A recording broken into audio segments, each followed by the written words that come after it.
Pour accompagner cette stratégie, les polices disposent d'un arsenal qu'elles utilisent à outrance. Des estimations très documentées existent sur l'impact médical et social de chaque type d'arme.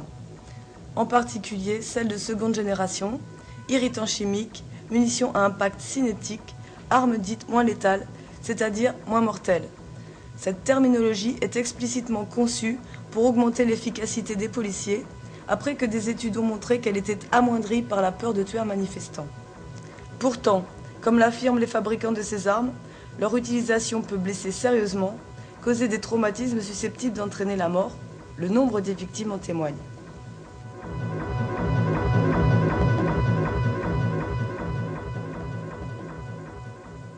Nos compatriotes venus pour l'essentiel d'Europe manifestent leur inquiétude, leur désir de voir les choses changer, maîtrisées, et ceci implique de la part des dirigeants une vraie réflexion. On a vu à Gênes le vrai visage du capitalisme.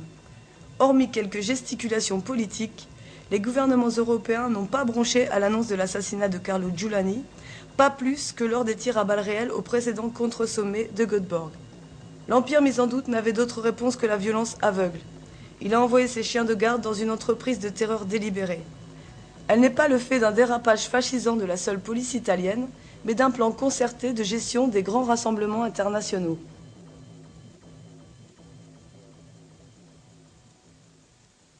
Ce à quoi on a pu assister, c'est au fait qu'il y a eu systématiquement des charges de police avec des moyens et dans des proportions ultra-violentes qui ne pouvaient aboutir qu'à des incidents.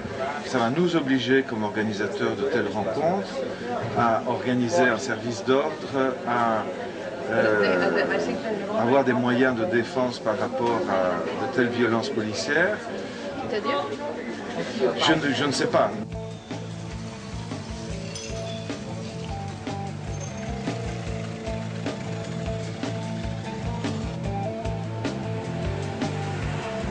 Au lendemain du 21, Gênes incrédule se réveille avec la gueule de bois, alors que des arrestations continuent par rafle et qu'affluent les premiers témoignages cauchemardesques sur les tortures perpétrées à Bolzaneto. Analyses et bilans pleuvent entre prise de conscience et état de choc. Le degré de violence atteint exacerbe les débats dans la presse comme au sein du mouvement, engagé brutalement dans une phase de lutte radicalement nouvelle et qui hésite sur la conduite à adopter.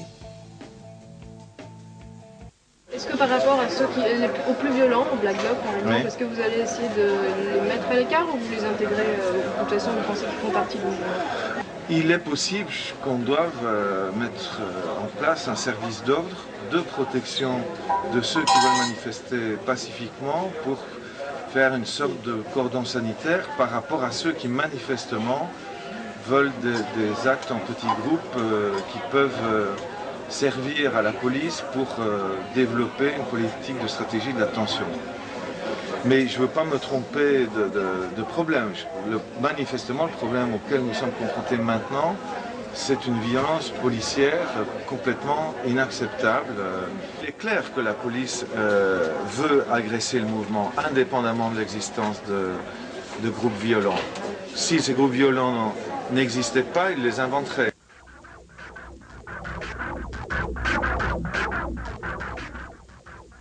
Dans les états-majors des grosses organisations, dont le travail réformiste est mis en péril par cette nouvelle donne, la tentation de sacrifier la frange radicale du mouvement est grande.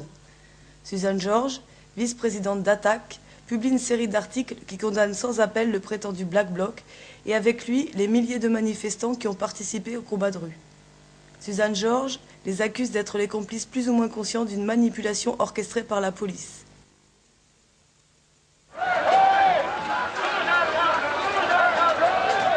Lors de l'université d'été d'Attac, le fossé entre les cadres et la base apparaît au grand jour. En ce qui concerne la position que nous avons prise vis-à-vis des éléments se réclamant de ce qu'on a appelé la mouvance Black Bloc, nous persistons et signons les communiqués. Vous avez ici 2 communiqués d'attaque du bureau d'attaque. Nous n'en changeons pas une virgule, c'est notre analyse collective.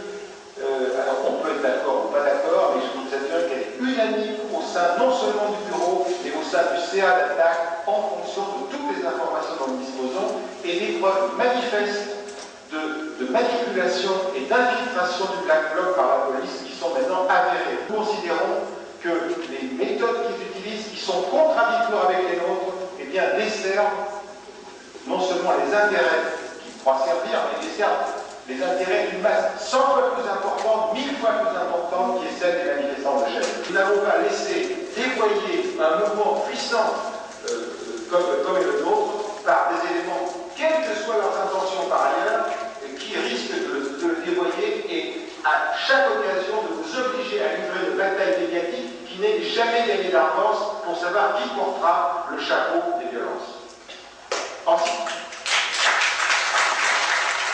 Je suis adepte de la non-violence et pourtant j'ai défoncé la barrière de la zone rouge, je me suis introduite dans la zone rouge.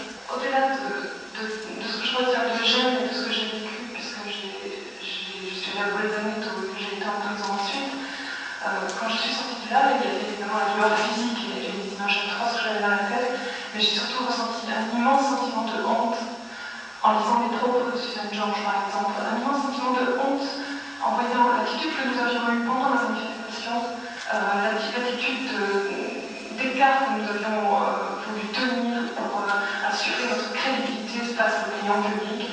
Et j'ai eu honte que la première réaction après Gênes ait été de sacrifier une tranche de la population que nous ne connaissons même pas, sans aucune preuve, en disant qu'ils nous avaient introduits dans notre groupe, ce qui marchait complètement.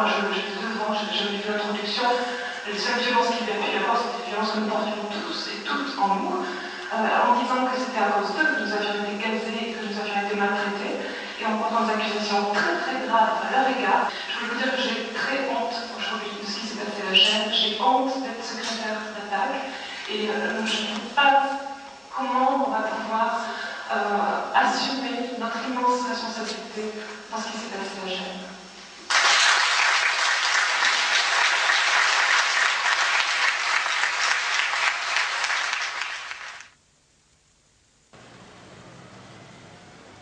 Pourtant, le scénario policier de Gênes n'était pas une nouveauté.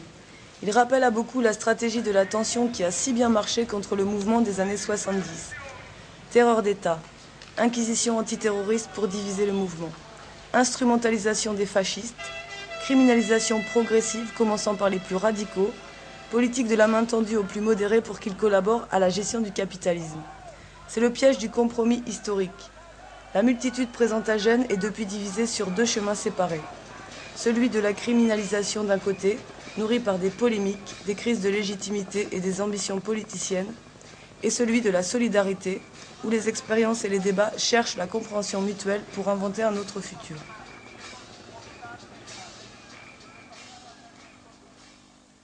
The corporate media and the state are doing a tremendous job in criminalizing and marginalizing and labeling this movement. One. Two, there are some elements who are interested in street fighting, right? And part of it is how do you have a process of dialogue beforehand to see if there's ways to reach agreements. And it has been done before. There's times and places where we can do stuff. So a lot of it, I think, is dialogue, mutual respect. I always say we can't control what people do. We can only control what we do.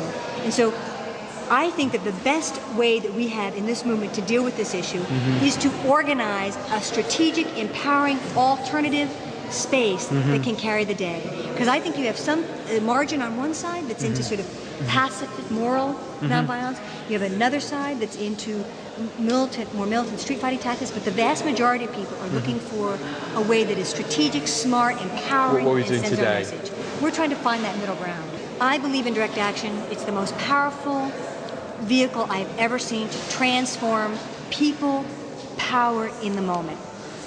Right? No one leaves the same way they come into these things, right? It just doesn't happen that way. And so I believe that this is a long-term fight, but we need to move things, right? We don't have the luxury of this sending mass mailings and making phone calls. It's like the shit is hitting the fan.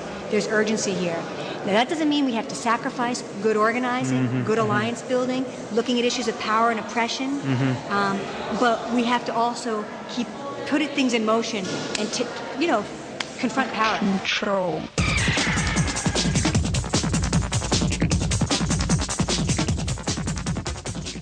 Il n'y a qu'un engagement décisif sur la voie de la solidarité qui puisse formuler des promesses crédibles pour l'avenir, en gardant l'initiative des conflits sur le plus de terrain possible, sans jamais plier sous les coups de la répression.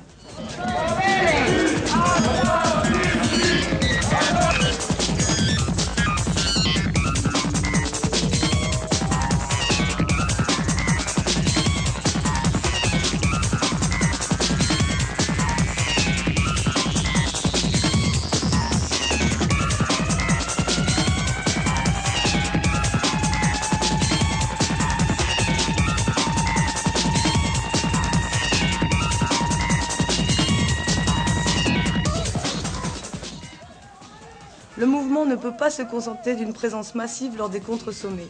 Les institutions du capital vont désormais se cacher au bout du monde, au Qatar ou dans les Rocheuses, et acceptent l'idée d'une confrontation ultra-violente lorsque cela leur est impossible.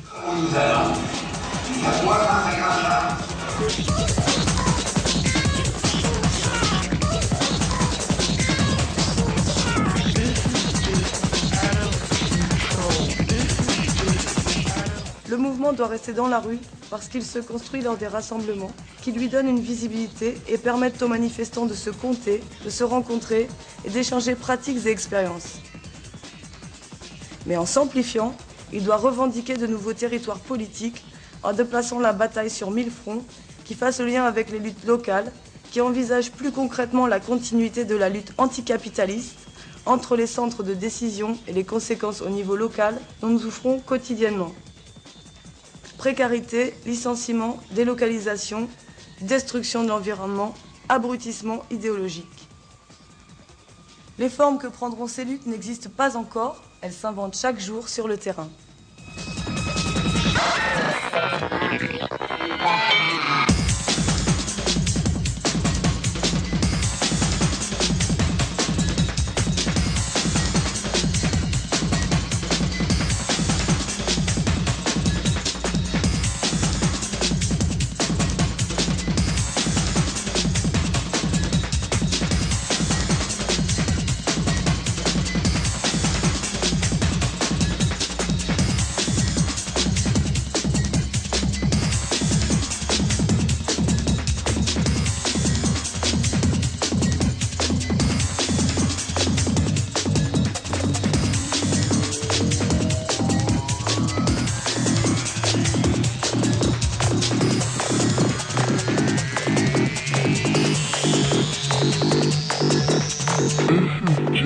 Out of control.